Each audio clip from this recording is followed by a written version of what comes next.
Apparently, I say that every show. I think we're live.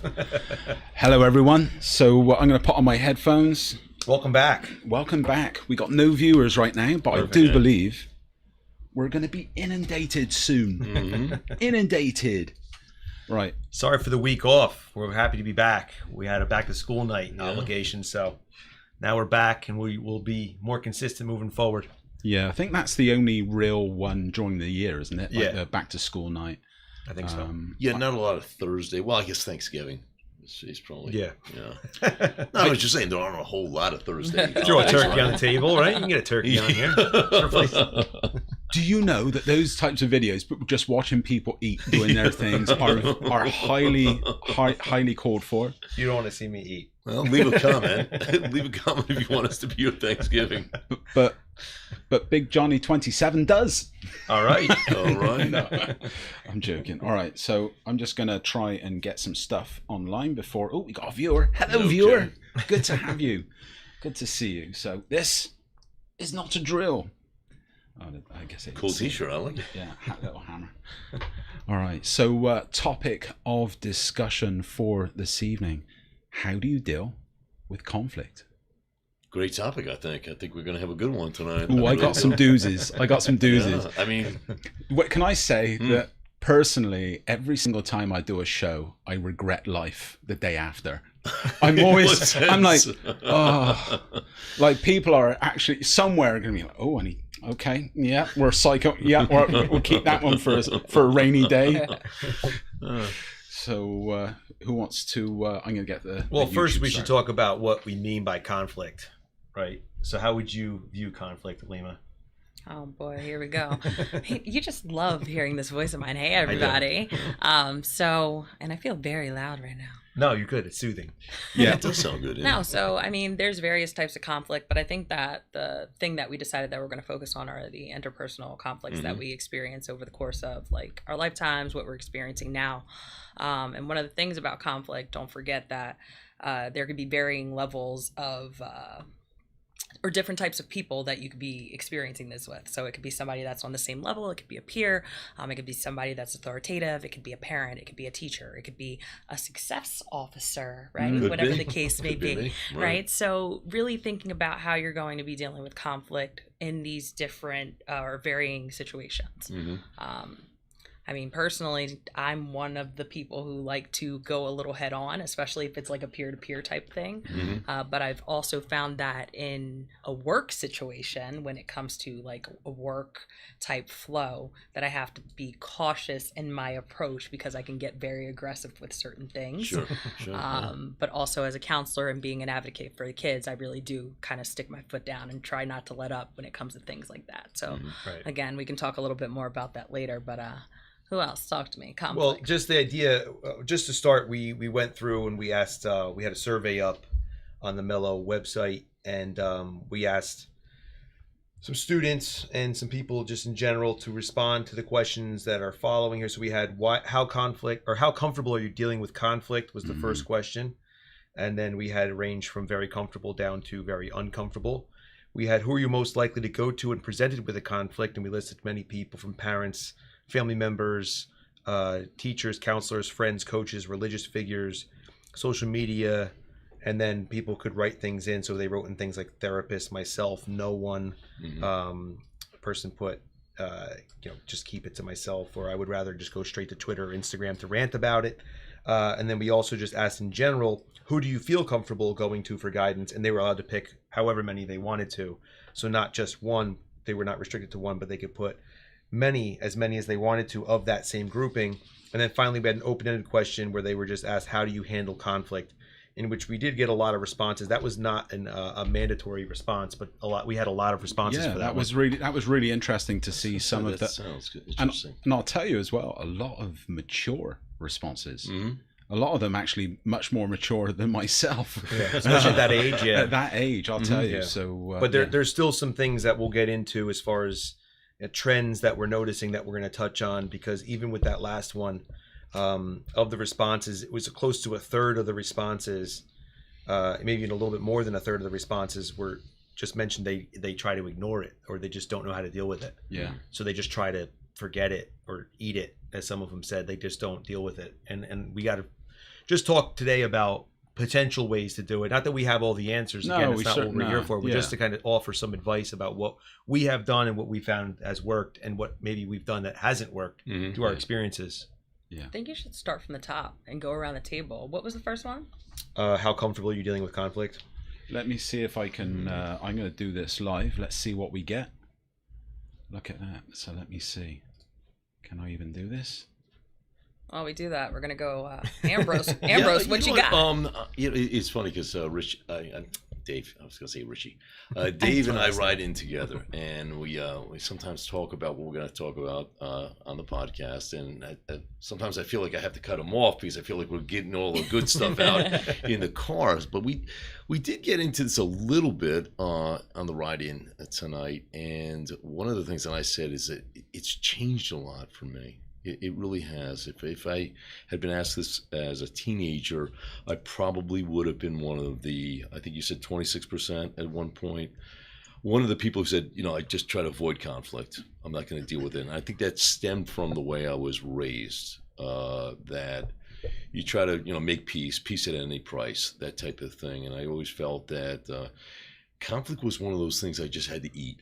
I had to just deal with on my own and kind of accept the fact that, I'm not going to confront people because I had other things to kind of worry about with regard to school and my interactions with authority figures, etc. That's changed a lot for me. It really has. I think that life has worn me down a little bit. And at some point, you said, use the expression, put your foot down.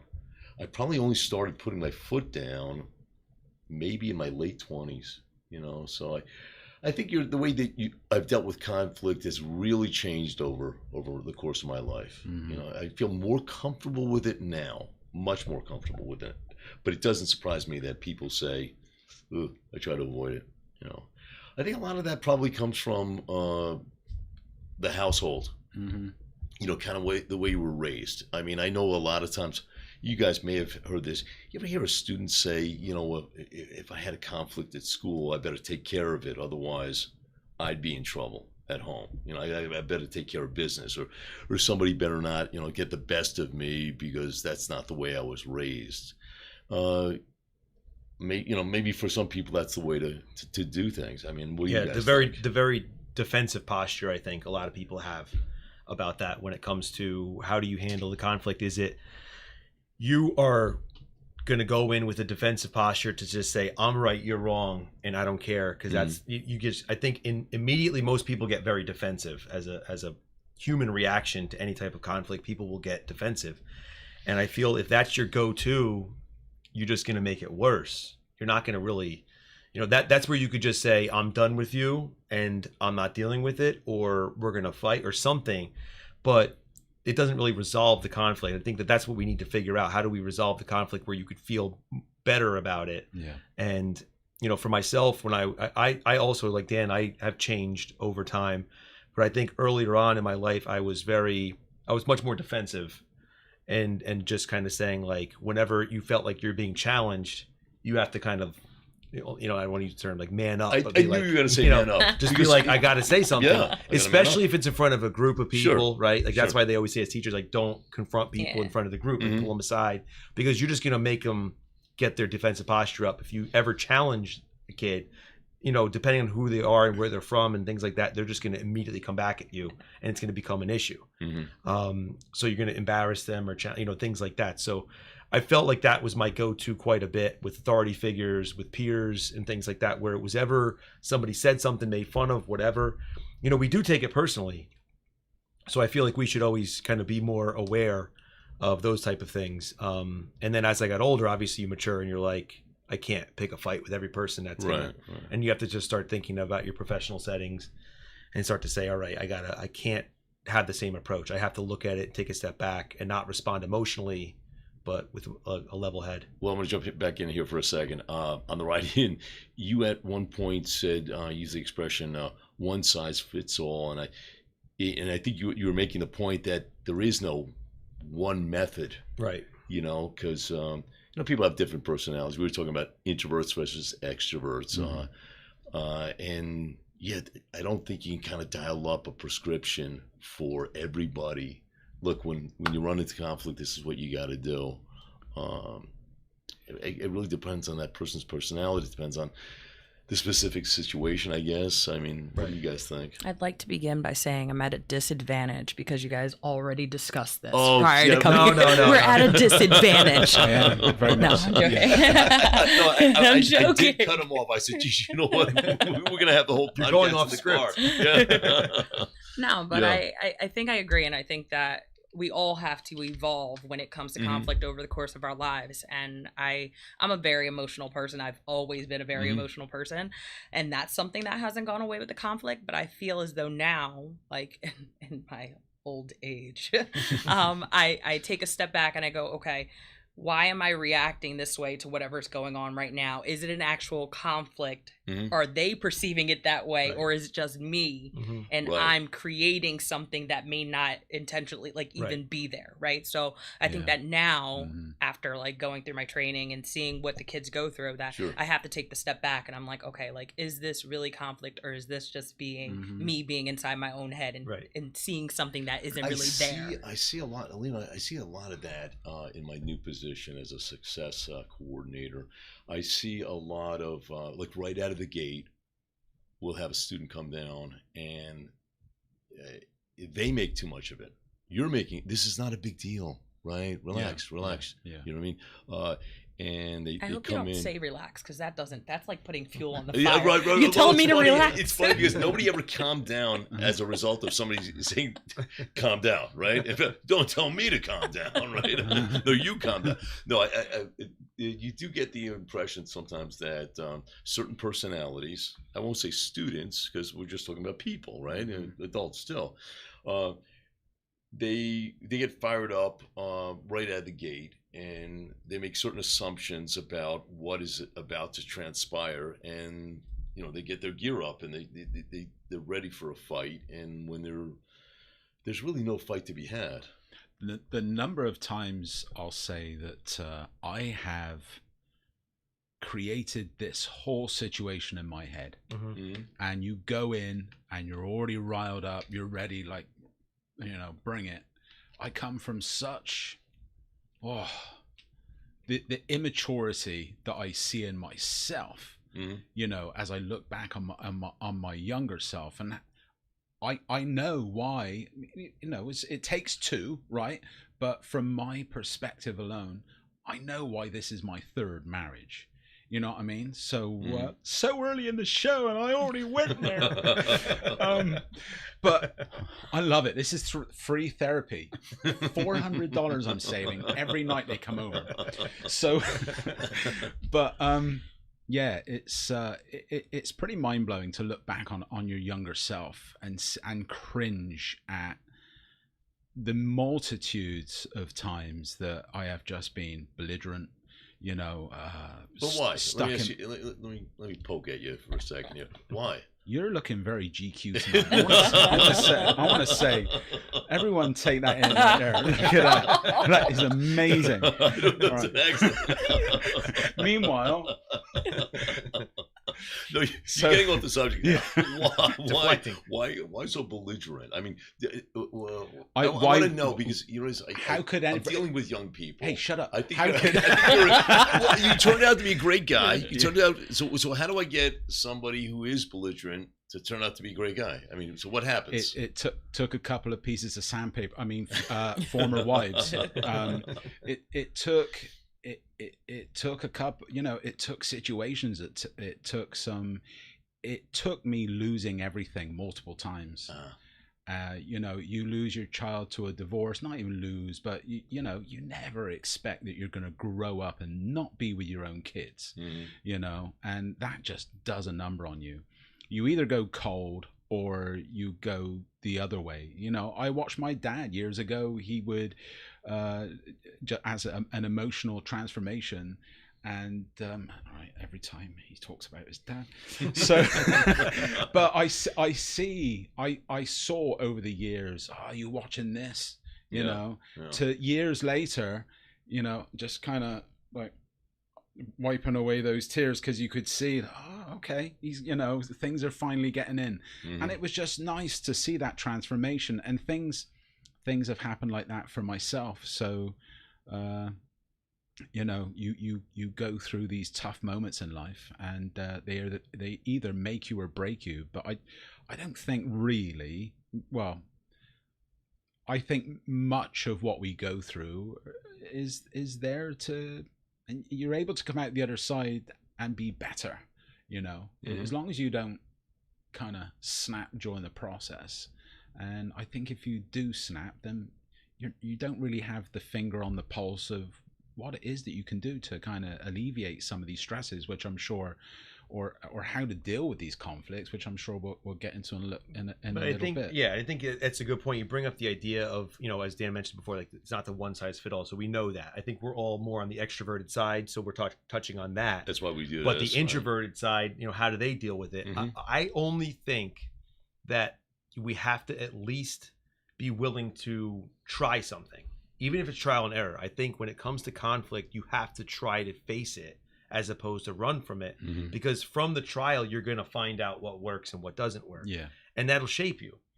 I personally don't think you want to be shaped by not confronting the conflict. Yeah. Just being the person just to eat it all the time. Yeah, but is it easier for those people? Like, I know when I was a young person, it was just easier to know that this is my mode.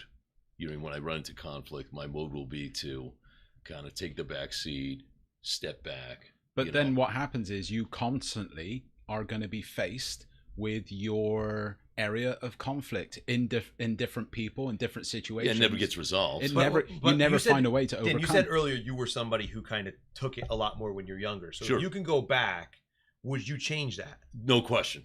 So that's what I'm saying. So you got, what I mean? Like, that's what I'm saying. Like, I would have made that change for 15 what reason? years For what earlier. reason? I think that it probably, a couple podcasts ago we were talking about confidence, and I think sometimes I give the impression that I have more confidence than I do, and I think a younger version of myself needed more confidence, and that confidence got beat up by that kind of stepping back, that passive.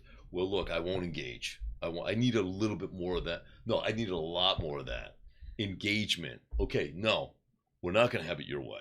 But not engaging, don't forget, then you're like devaluing the feelings that you had and all the things that you were needing to get out, needing to talk about, needing to address. You were saying what I'm feeling is not important and what you're valuing is more important. And I think that I see that a lot in the kids. They're like, I can't address it because this is something that's very important to them and it's just important to me. No, but it's still something that you should talk out and try to work through. Yeah. And I think that, again, with the self-confidence, you're beating yourself up over and over again without even knowing it because you're not valuing the things that you're feeling. You're saying it's not important. Right. You're allowing yourself to take a back seat to somebody else. And in turn, you are potentially hurting your own self-esteem as you are also not advocating for yourself. Because I feel like that's a big issue in our school now. The lack of students who advocate for themselves and in place of potential conflict, right? So I'll give an example. A couple of years ago, or it might have been, it was a couple of years ago, I had a class that, before winter break, we have like a 10-day off break. And I was like, listen, I know the break's coming up. We're supposed to go easy on you, but I'd like to give you some readings to do, short stories from Edgar Allan Poe. This is what it would be. And I said, I'm going to post for you the assignments. I'll post the video, like the videos, the audio. You could watch, you could listen. I just want you to be familiar with it. You don't have to do any assignment. You don't have to submit anything. Just be familiar with it when you come back. I'll give you a little assessment on it just to kind of identify which was which so we could talk about it, just to save a lot of time in January. I said, did anybody have a problem with that? Not one person in the class raised their hand. None. They all actually said, the only things I did here were, sounds good, thank you, this is manageable, whatever. So fast forward a few days, and actually it's getting close to the end of the break, like a day before, and I get an email from a kid from that class saying, you know what, you shouldn't have been giving us this homework over the break. This really isn't fair. And I reached out to the principal saying that you went against the no homework policy thing for the break, and now I'm ready to rumble on this, right? Like, so now I'm sitting there like, you gotta be kidding me. Right.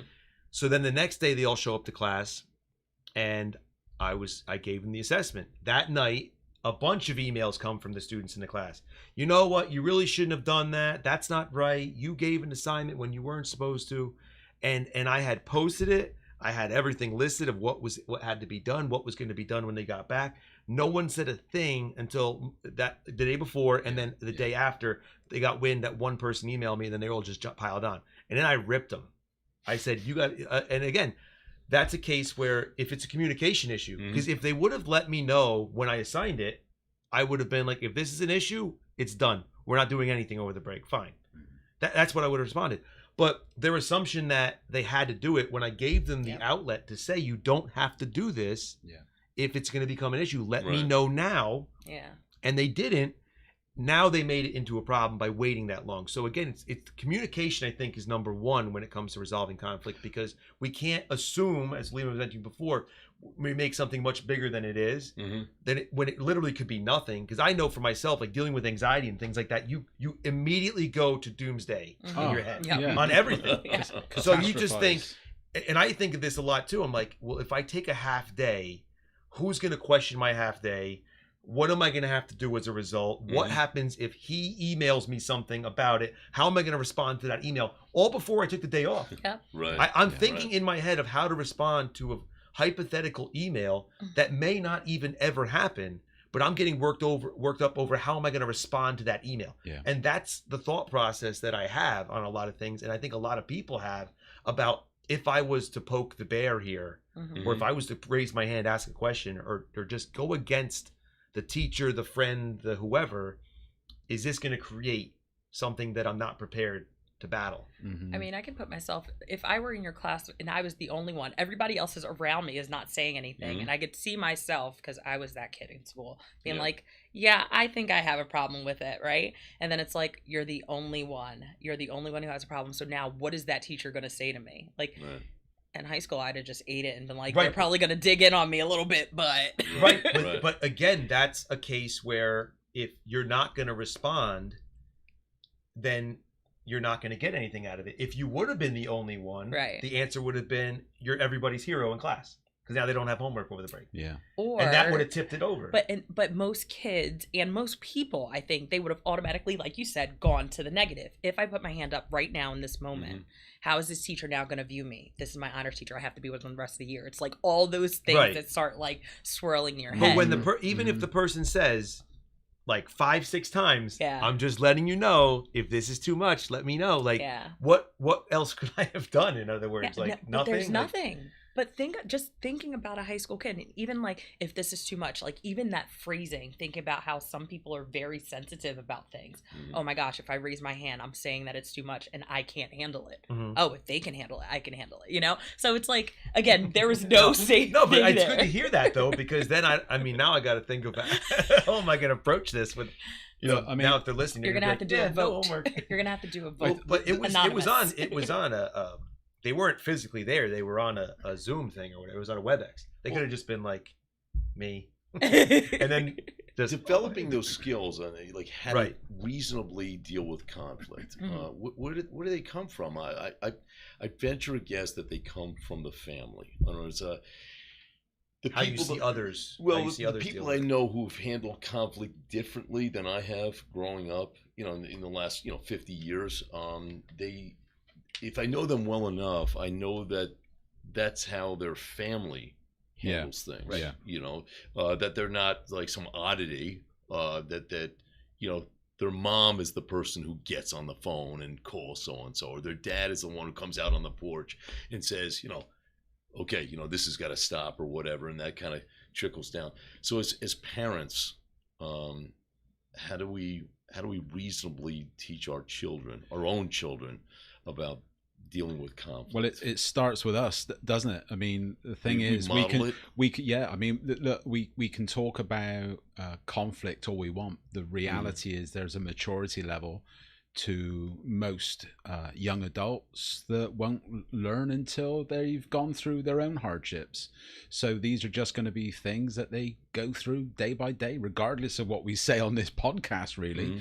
But yeah, those foundational ways that we react and how we respond and deal with conflict, it's modeled by our parents. And just one of the greatest insights, and I know you'll all agree, when in my class, I've experienced over the years some conflict in such a way that a student will stand up, start shouting and pointing fingers and getting really aggressive, and then you say relax and yeah, chill, dude. But I instantly get an insight into what his home life or her home life is like. You know, I had one that acted just like a lawyer every single time, and came from such a authoritarian, and really put doubt in myself that they were so aggressive in their responses and the way that they would disagree. It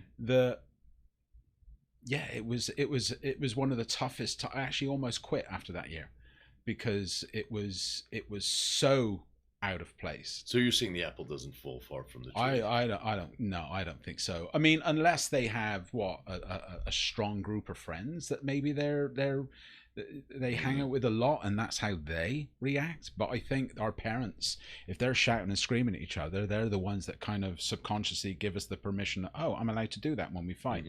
And I think that's where all that comes from. So but when you get into students, I think that's a good thing to kind of transition to get into this, because one of the questions was that who you're most likely to go to when presented with a conflict, and the vast majority selected friends. Nearly 2/3 of them selected friends when they were only able to pick one choice. Yeah, I actually have out of that list. So friends was number one, and I think that could be a tricky area, because what type of advice are your friends giving you? How often is it where your friends are just telling you what they think you want to hear versus what is the honest truth behind their advice? Yeah. And how equipped are they exactly to let you know what to do? That's what I was going to say is as you were saying that, is that here's somebody with limited life experience, and whom did they go to? Somebody else with limited life experience. Right. I mean, how does that help? Right. And the thing is, while 30 people selected parents and 22 picked other family members, which would be non-parents but family members, only 4 selected teachers, 2 selected counselors. So they're going somewhere, and it's nice to see that a number of them go to their parents or family members, which is great. But again, what type of advice are they getting, and how is that helping or potentially even harming what it is they're doing? Surprised about the low number of counselors. You don't get. I'm not surprised at all. Really? Yeah. Why? I mean, how do you explain that? I mean, to me, I would think that number would have been a lot higher. Counselors. I thought teachers would be higher, to be honest. I thought teachers would be higher. Yeah. But with counselors, again, it's how people perceive counselors and what their experience has been with them in the past. If they've had no experience with them, they don't know the actual function and purpose of a counselor. Like when I go in and I first introduce myself, I'm like, it's not just about academic. That may be what you were taught before, but I'm here for your social, for your emotional. I'm here to support you. Whatever's going on, you can come and talk to me. And a lot of them will wait, and then when something happens, they'll come and they'll be like, I never knew I could come to my school counselor for something like this before. So again, I think that it's just sometimes like the misconception of what we do, and them not knowing that they can come to us as that trusted source and somebody that can be unbiased to support them. And I think that plays a big role in like them not coming to see their school counselors. I do notice that when a student does go to a counselor and the counselor kind of is effective with them, they do go back.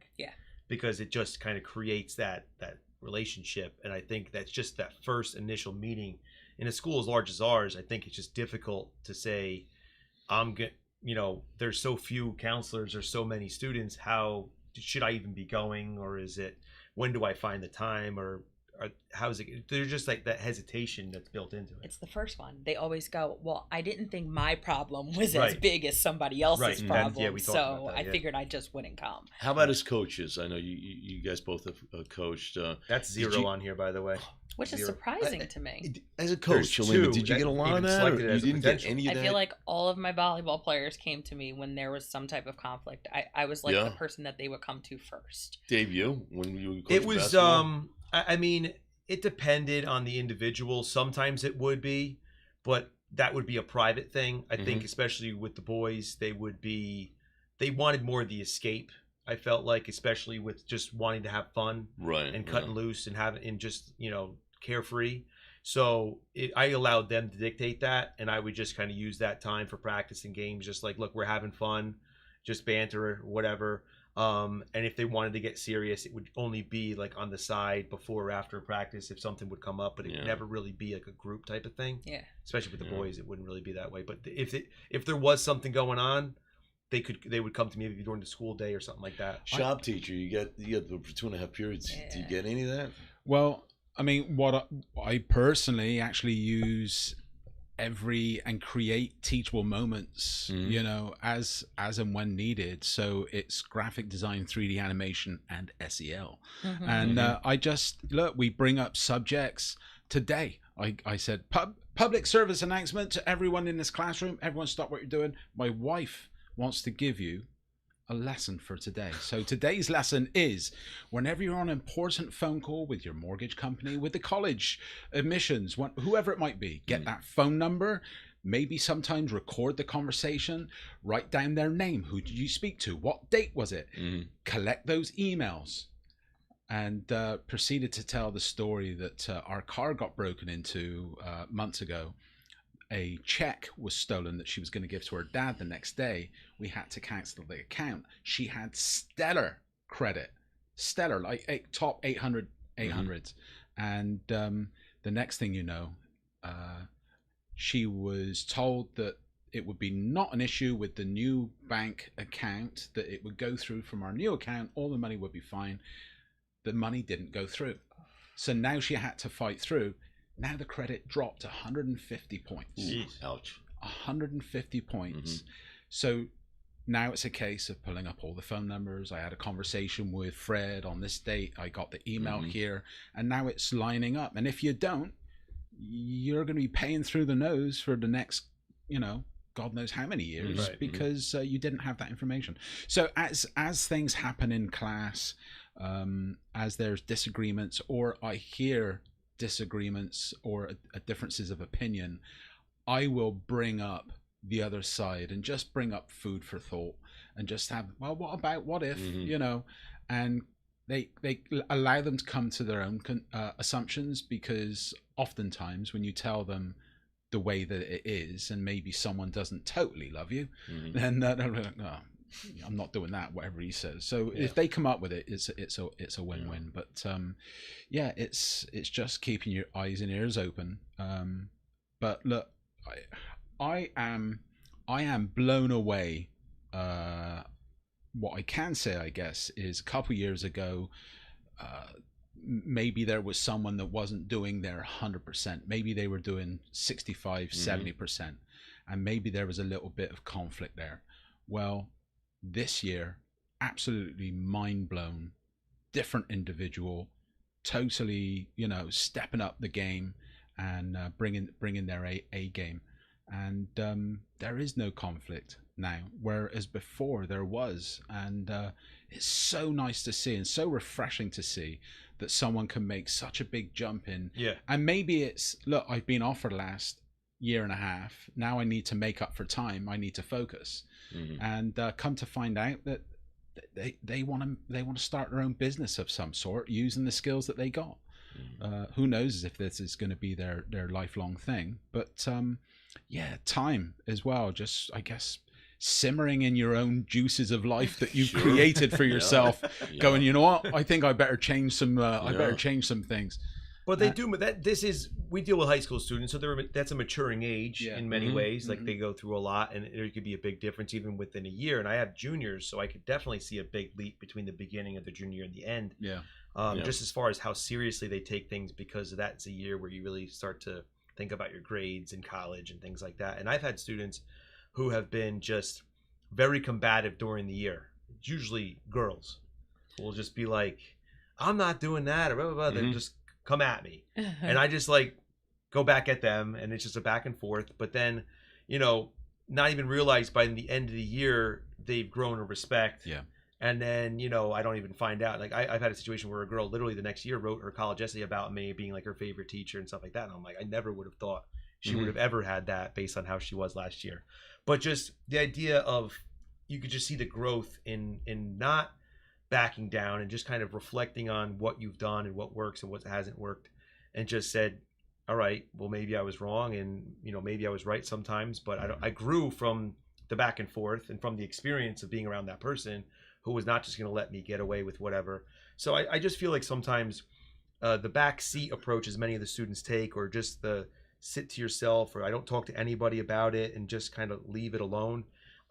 Whereas it might be good for the temporary, it's just the long-term ramifications of that, I think, are not conducive for growth. Yeah.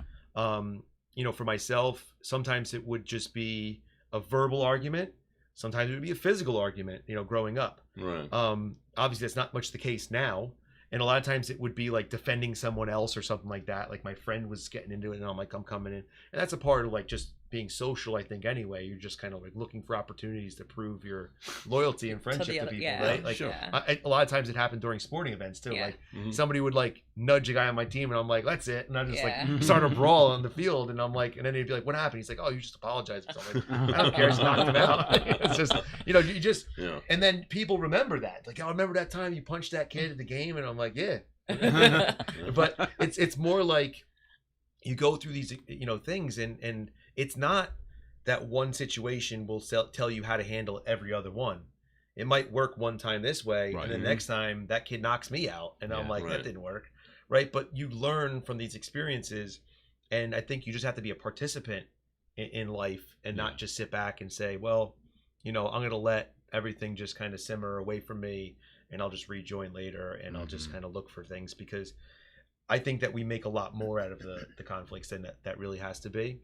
And just from different perspectives, I could say if it's person to person, peer to peer, take a step back. And I think a good method is, as what a lot of people say, like, don't respond emotionally to something, right?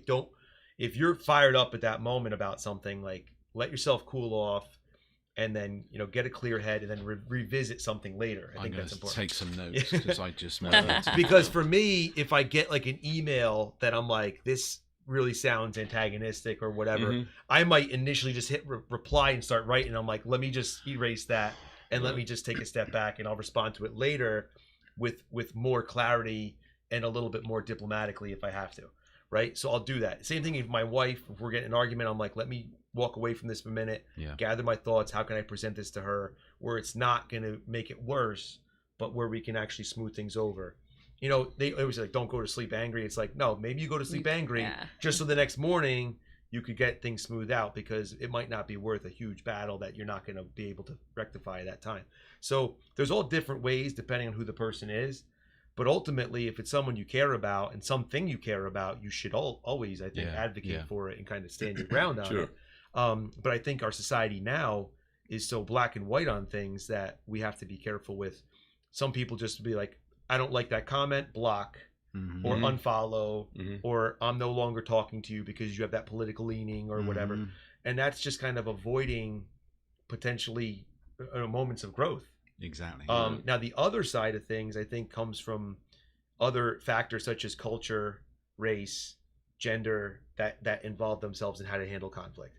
Right. So, I mean, for an African American, how is there something that you would look at differently with when it comes to conflict, to say like, well, I'm going to be more careful in certain situations not to come all across as a certain way. Yeah, not to come off as an angry black woman, right, because that's automatically what the stereotype is. And so people will be thinking that, and not really listening to what you're and saying. You're not thinking hearing that too. me at all. Right, just reading this. You have that in your head of like, but I always find myself, before I address something, before I write an email, everything gets saved into a draft, because I'm like, let me go back and read this, because how is someone going to perceive this? Because even though it's in an email, if someone knows you, they know what you look like, it already they may be associating it that way. And I think that in my older age, I am a little more cautious, and I watch what I say and how I say it. My tone usually stays like this. Even if I'm addressing something, I usually stay at the same tone, because I'm like, I'm not angry. I'm talking to you about something that's important. Right. And if you're not willing to listen, then what's the problem here? And that's literally, and I think that makes people upset that's how I always, but that's my tone, and I think that as a black woman, I have to be more cautious with my approach, But have you selected that tone specifically because you're trying to combat the potential stereotype? the stereotype and people's understanding of what I'm saying. Okay. You know what I mean? Mhm. Because are they perceiving it and taking it as what it is, or is it based on, you know? Are they making assumptions about what you're about to say? Yes. Like you can actually even stop talking because I know what you're going to say because I've got the script in my head. Exactly. Yeah, I wrote it myself. Exactly. You know? Yeah. Oh, I've been waiting to say this bit. You pause so I can say my thing. No, that's me in an argument years ago. So just waiting for the pause, and you're not listening to what they're saying. You're just thinking about. You're just getting ready to say, which is the classic stance, right? And is right up there with let's have a baby so we make the relationship work. So you know, that old gag, or let's buy a house. I've done all those. But I do think that's important to understand too with conflict. That's why it's not a one size fit all, because there's so many other factors. It could be a cultural thing where you like, in a quieter, calmer, culture where you're just like, we don't deal with conflict like that. Yeah. It could be the household. It could be all different things that you kind of look at and you have to kind of consider. So whereas I'm saying it from my perspective, that's just my perspective and how I've dealt with it. It doesn't mean it's going to work for everybody else. Depending on their setting, if I'm punching somebody in the face in high school, it might be completely different who you're punching in the face now. If they have friends with guns, there could be so many different things that you're like, that's not going to fly where I'm from. So we always have to consider these things. But at the same time, I think we still have to find a way, some way to get out what we want to get out, or talk to somebody who will make us feel like at least they were heard and validated on that. And sometimes, again, we have to be willing to accept the fact that we're wrong. Yeah. And we have to be prepared for that. That's a big, But I think that's what the most important part is. Like, who is that person that we're going to go to? Colleague, friend. It has to be someone who's going to be honest with us and not just tell us that we're right. Because I know for me, usually with my parents would be like, nah, you're right, they're wrong. You're right, they're wrong. And as I look back on a lot of things, I'm like, no, I was wrong on a lot of things. Yeah. Right. And hearing that I was right didn't help me get through that problem. I created problems with a lot of my friends, in my 20s, where I was like, I just thought I was right and everybody else was crazy. Mm-hmm.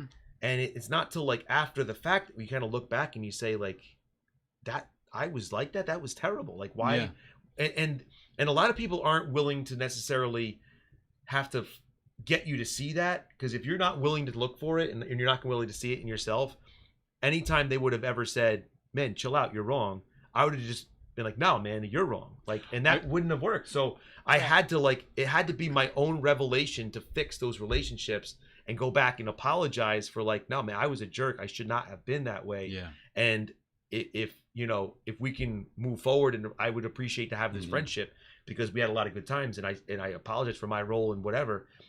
And I think that shows a lot of growth too. Like, you have to be able to admit that you're wrong sometimes. Yeah. But think about it, Dave. Like, you were just talking about like your parents and sometimes them saying like, not telling you that you're wrong. Again, that would have been conflict right there, even coming from a parent to you. So then from the parent perspective, like, were they afraid of how you were then going to react based on like what their response would have been? And I think that that's the other thing that's constantly swirling depending on like who it's coming from and where the conflict is. Like, parents want you to still come and talk to them about things. Yeah. So they're always hesitant. Like, if I tell you how it is, are you going to come and talk to me about the next thing? That's a good point. Yeah, sure. So that's. I think the guidance counselor would be the ultimate person to go to, because they're not your high school friends, so they're not just gonna placate you and just tell you what you want to hear. Co-sign what you want. You're gonna help wake up the student. Look, this is actually what's going on. You're gonna shed some light on it from a bit of a different angle. And it's I think, like you were saying earlier, just sometimes when you're able to get your foot in that door and just let them know, look, you can come to us. And the other day, Jamie and I can't remember who, but I got a flyer on the door just saying, hey, if you need to talk, we're here. And I'm not sure how many truly know that they can and probably should. So I think it's tough for people who may not have that person. I mean, I think I have that person. I'm not talking about the students now, but just talking about human beings. All of us, you need to have that trusted person that we're back to the was it Dutch uncle?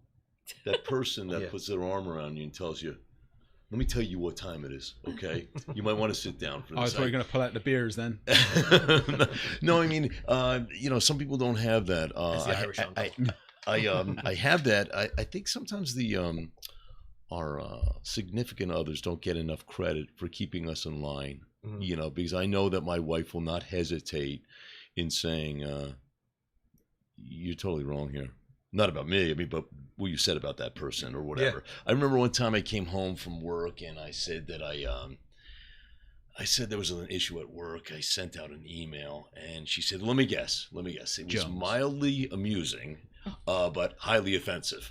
I said, yeah, how'd you know?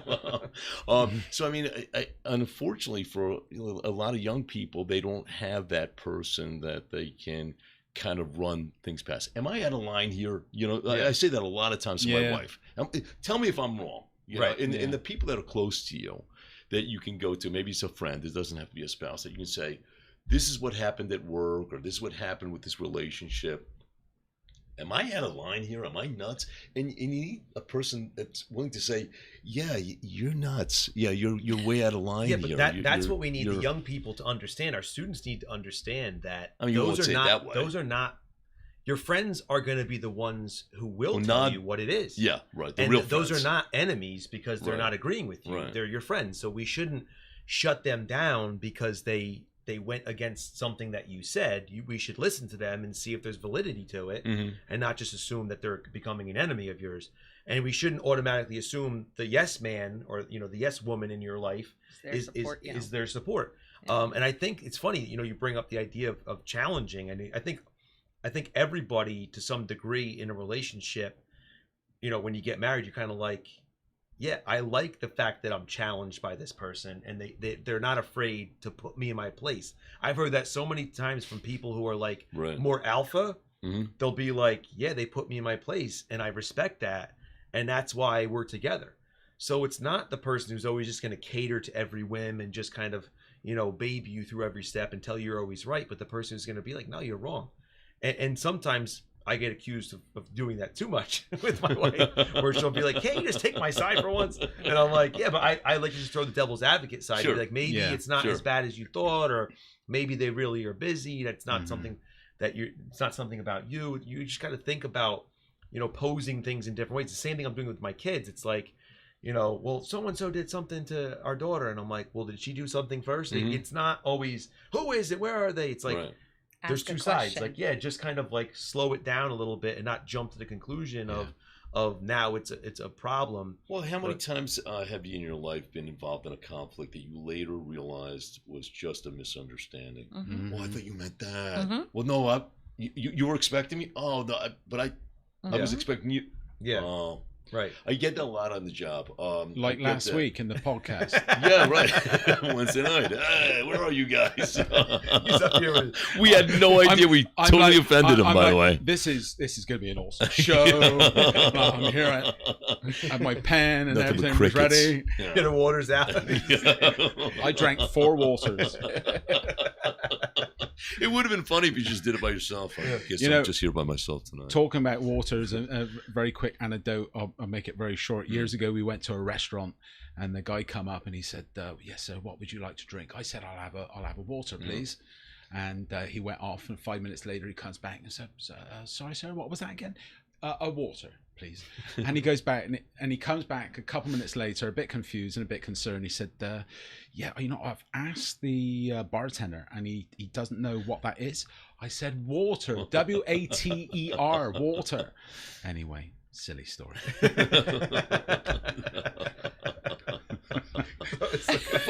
Funny. Yeah. Nothing to do with it apart from what we were just talking about. That was again a potential conflict, right? Like, and right. Oh, I was, could have gone to fisticuffs. Give me my water. I think the biggest culprit of all of this is just a lot of the time, not every time.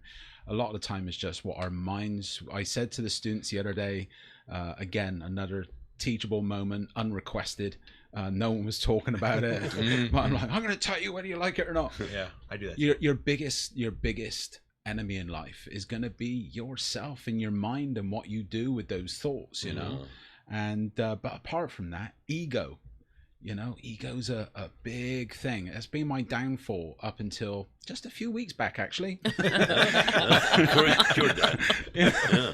But I'll tell you, when a lot of this actually changed for me was when I became a high school teacher, and a few years into teaching, that I understood, because I had so many different conflicts and so many different people's points of views, that I'd go, oh, okay. You know, it's like I was running that like a computer program, just reiterating that scenario over and over and over. Different colors, different races, different, you know, opinions, different. And it did something to me. So, yeah, so I think ego is a big one. I still have an ego, of course, but I think having an ego sometimes is a bit of fun. But I think when you're younger, it can be your downfall once in a while, especially in conflicts. Sure. And here's some for your marriage advice. As far as conflict is concerned, you probably can apply it to other parts of your life. You are not going to make it if you make an issue of everything. Yeah, you're just not going to make it. You know what I mean? That's a fact. Pick your battles. Right. You can't make an issue of everything that you consider a conflict. It's just, you know, just for your own sake, not even for anybody else's sake. But you know, your life is going to be. But should you address it though? Like, you can't make a battle out of it, but shouldn't it be? That's a great question. Well, that you have to be able to know your partner enough to say, like, how should I broach the subject? Is this worth addressing even? Well, I mean, I don't know. That's a great question. But you can say something in a conversation as opposed to like, hey, we got to talk about something, where immediately everyone's response when someone says that is something bad, right? You immediately think, I got to see you. For me, right? that in the relationship, I'm like, oh, I'm in talk trouble when with you my get home. parents It's like, again. Oh my God, right? You think it's the now worst. What have I done? And now you're just left to stew in it. But yeah, I do think it's not that. There's two things. I think it's a great point about choosing your battles, but it's also realizing you're not going to win them all either. And even not saying teachers, you have to, because then it's going to be bad news if you do. As a teacher, you've got to know that if you were to call out every single thing that happens in a given day, okay, you're not going to build a real relationship with that class. Or gets any content. It would just right. You do nothing but having conflicts. Pay attention. You pay attention. Right. You pay attention. What are you looking over there? Right. Yeah. You have to kind of overlook some things. It gets back to the whole picking your battles. I feel like this is an intervention right now. Yeah. I almost caught myself doing a little bit too much of that today. So I mean, I guess what I'm saying is there are times that you have to step up, and there are times you have to step back, and then I guess it's hard to choose. Like, when do I need to make my point? And what you were saying, like, should I at least mention, you know, again, not only in the house, but at work, you know, with our coworkers, with the students. Like I said, I think asking a question. I always ask a question, like, especially when it comes to, hey, Mr. Put Up, if you're out there listening, like something will happen, and I'll be like, okay, I just have a question. Like, why? Oh God! Did you? Why did you do that? As a husband, I just felt that. I'm just like, why did you do that? I just want to know why you did it, and then I'm done. Like, that's it. And I'll be like, oh, like da da da, and I'm like, oh, okay. Like, I just needed to know, because I was about to make a big deal of it. Yeah. It wasn't a big deal. That's why you did it. Okay, that's done. You know? So, like, I find that I do, and my husband, he's not much of a talker. Like, if you're not asking him about it to address it, he won't say it. Yeah. So, I think he's getting better, but good job, Mr. Put Up. But I think that asking a question, and you even said it, like, in something that you said previously, like, with our kids, they have to ask the question. If they're in a conflict, like, take the step back and assess what's going on with you initially. Then it's like, okay, talk to the person and ask them, okay, like, with this, make sure that I'm understanding it correctly. I think that's what you said. Are you actually understanding what the conflict is? And I think that's just huge. You have to address it. You have to say something, because what if it comes up again? Then are you just waiting for it to pop up again? Sure. Then there's another thing I kind of was reminded of when you were talking about that. When you're dealing with an authority figure and you don't feel like you have the personality to approach them personally, right? As I think a lot of people would have, because they don't feel like they'd be strong enough to carry out what they want to say, or they feel like they might get steamrolled in a conversation. Or for me, I was always like worried that once I got into a conversation with somebody, a parent or another authority figure, I might get sidetracked and not say everything I wanted to say.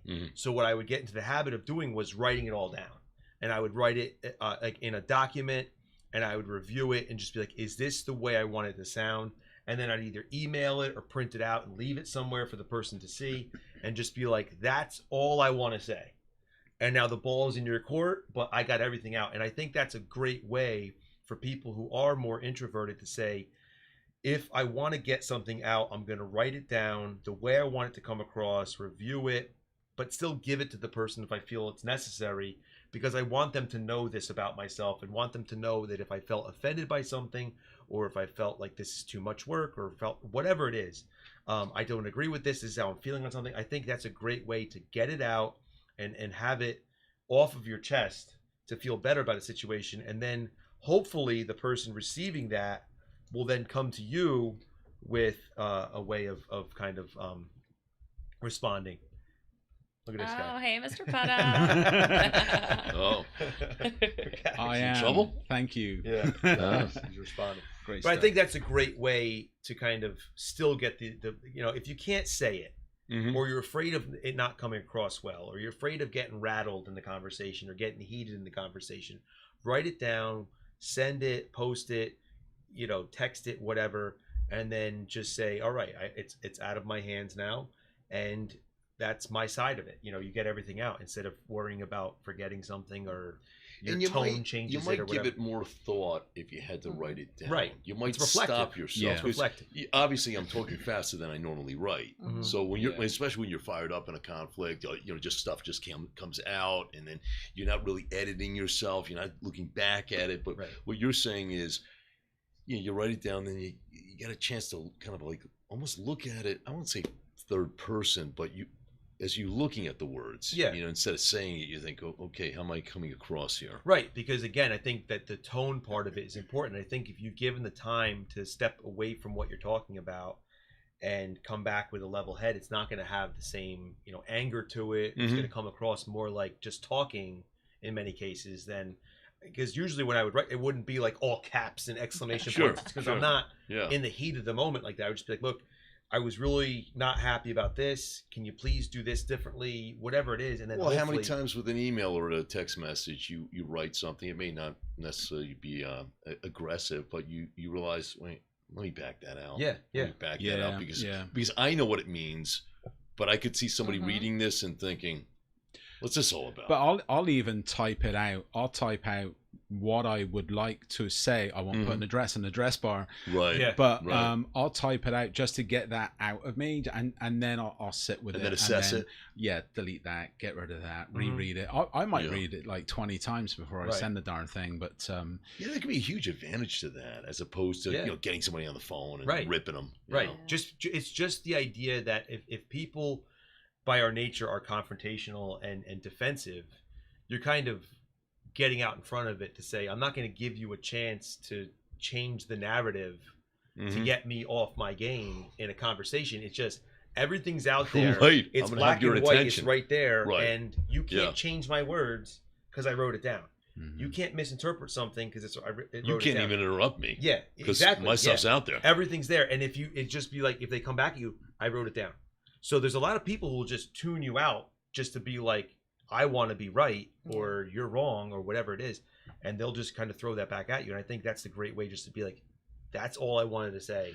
Well, it's funny And you don't because need to now, go now I'm further. thinking about how many times you've had a conflict with somebody and they say something, you're like, I said that like 3 minutes ago. Right. I mean, do we need a whiteboard? Right. Whereas with what you're saying, you can, physically point to, no, yeah, Yeah. it's right here. Yeah. So maybe they clear it over here. Right. That's like I've been having a lot of teacher-student conflicts already this year. Mhm. Really? And again, I think that it goes back to just the communication and the expectation and so forth and so on. And Mhm. it's like I had a student email me today, and they're like, this happened, and my teacher wrote me up, and like the email, you can tell they're all fired up, and I'm like, all right. Can you just come to my office so I can talk to you in person, like really quickly? And then I Right. sat down. And I'm like, oh, well, you said they wrote you. Well, why did you get written up? Oh, you didn't have it on ID. Okay, you didn't have it on ID, but you were supposed to have you have your ID, right? So like went through everything, and the kid's like, all right, I could see where I was kind of wrong. Like they were already asking to get out of the class. Mhm. But I'm like, okay, can we go back and revisit? So now it's like the next step for me was like, all right, now we need to talk to the teacher. Would you like me to be with you when you talk to them? Or are you willing to talk? No, I can't do it by myself Mhm. because I know how I am. But for the, Right. the student to have that maturity Yeah, to that's it, yeah. acknowledge I I, know how I am, can't speak that's to it. them by Mhm. myself, Mhm. like that's a good thing. So again, like I think that kids need to realize that we can help them with that too. Like Mhm. if you are struggling with something like that, go see your school counselor. Like go Right. get a different perspective. Like Yeah. go get Yeah. somebody to advocate or talk with you. Like you have Sure. people for that. Do you have any funny anecdotes, like life anecdotes for whenever there's I got one for when there used to be conflict, I would always do a certain thing, and then one year I woke up to it. I have many stages of silly ways that Go I ahead, would, give would us the handle example. Maybe conflict. we'll charge Yeah. something in it. Thanks for asking, Dave. Do you have one? So funny you should ask. So years ago, I noticed that every time my wife or previous girlfriend, anyone that was almost to me like an authoritarian type of figure, not like above, but they had a presence when they were upset, you know. And but what would happen is when the individuals would come in and start give me an earful of whatever, you know, I had done or not done and what have you, guess what I would do? I found myself slowly falling to sleep. So you'd be telling me off and I Nodding out. That is a bizarre response. it was a way of me like truly Shutting you down, right? escaping, Yeah. shutting down. See ya. And I was like, I remember Do you know how much that would escalate Oh, the oh, argument? yeah. I'd wake you up. no, Passive because aggressive. Yeah.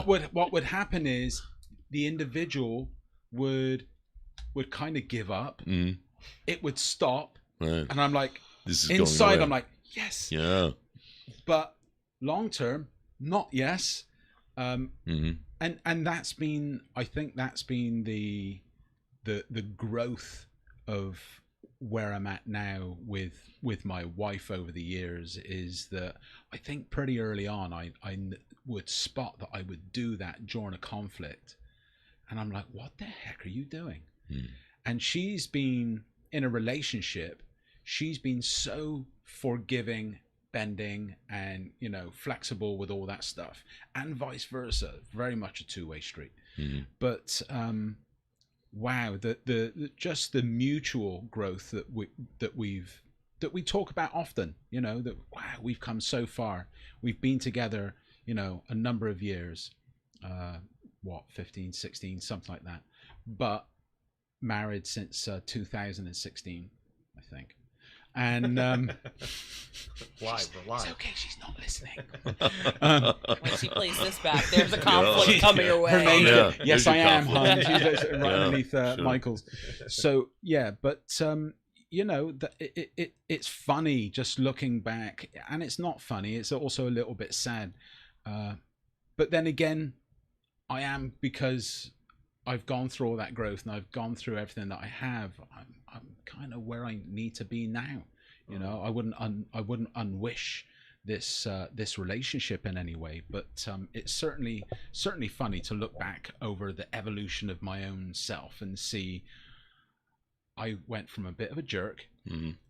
always had to be right. In fact, I always was right, and not really even, you know, or if I would just say, not listening to it, like, I'm right, you're not, and just total immaturity.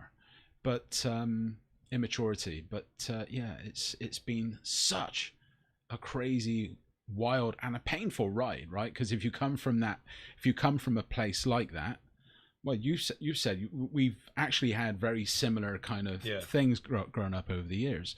So yeah, it's kind of painful to go through that, to look back. You know, I would happily, the person I am today, I would happily sit down with either one of my exes and say, not a tit for tat, I did this, you did that. just apologize for my part. You know, I wasn't who I am now, and you know, stuff's still painful, but that's it. It's just I'm a different person today, and you know, to be able to have that. Look, I'm 56 years old, and there's still individuals that I don't want to upset when there's a bit of a conflict. They said something that's kind of rubbing me the wrong way. I don't want to ruffle the feathers too much, and I still look at it like I'm the one with the issue because I'm taking offense to it. Meanwhile, they just think it's a joke, you know, and I'm kind of getting ruffled, but yeah, there's borderline conflict, but I kind of not bite the bullet, but I kind of, you know, just take it on the chin and try and move on. But I think that's important too, is to realize that as you grow up and mature, like there's the same situations that I'm put into now. Like, let's say I go out with my friends, and if we were in our 20s or our teens, there would be a lot more conflict when we were together. Just the way we carried ourselves and how we would be defensive to certain things. Now, when we go out, I'm never worried about a conflict because we all have the same approach of like when a conflict could potentially arise, we're so like mellow about it. A little plug of mellow. But like we're just very like we're just chill about everything, and we're looking just to have fun. We're not looking for anger. We're not looking for fights. People will come up to us with a certain, you know, maybe a macho attitude or something to be combative about, hey, who are you looking at? What do you do? And we'll just be like, what's going on, man? You want a drink? Like, we'll just immediately go to, like, and it's not like we're putting on an act. Yeah. We're just not at that point where it's like we're going out looking for people, but we know other people are because we were that people. Yeah. Right, so it's like now someone will come up and he'll just be like a guy came up to me in Chicago and he was just like, he was saying things that he was presuming I was thinking about him. Like he was dressed very flamboyantly and he was homosexual. And he kept saying, oh, you're going to call me like F, the word for, you know, for gay. And I was like, no, I'm not. I'm like, dude, it's fine. And he was just like, oh, you know, you're going to, you know, you probably got a problem with what I'm wearing. I'm like, no, man, it's fine. And then, you know, he just kept saying things that was like looking to have a conflict. And we were all my friends were just like, man, it's cool. Like, you want to drink? And we kept buying drinks and getting shots and whatever. And then he was like, let's do a chug off. And I'm like, fine, I don't care. I'm like, I'm not really doing that, but like, whatever. I'll do it right now. But I'll just drink. And he beats me, and he's like, oh, I just lost to a gay guy. I'm like, who cares? Like, it's not a thing. Like, whatever. You're a man. Like, it doesn't matter to me. Like, I'm not offended by that. Like, no, it's not creating anything with me. I'm like, dude, it's fine. And it was just an idea that like some people have it in their minds when they walk into a situation that I'm going to create a conflict or there's potential conflict. I might have to say something, whatever.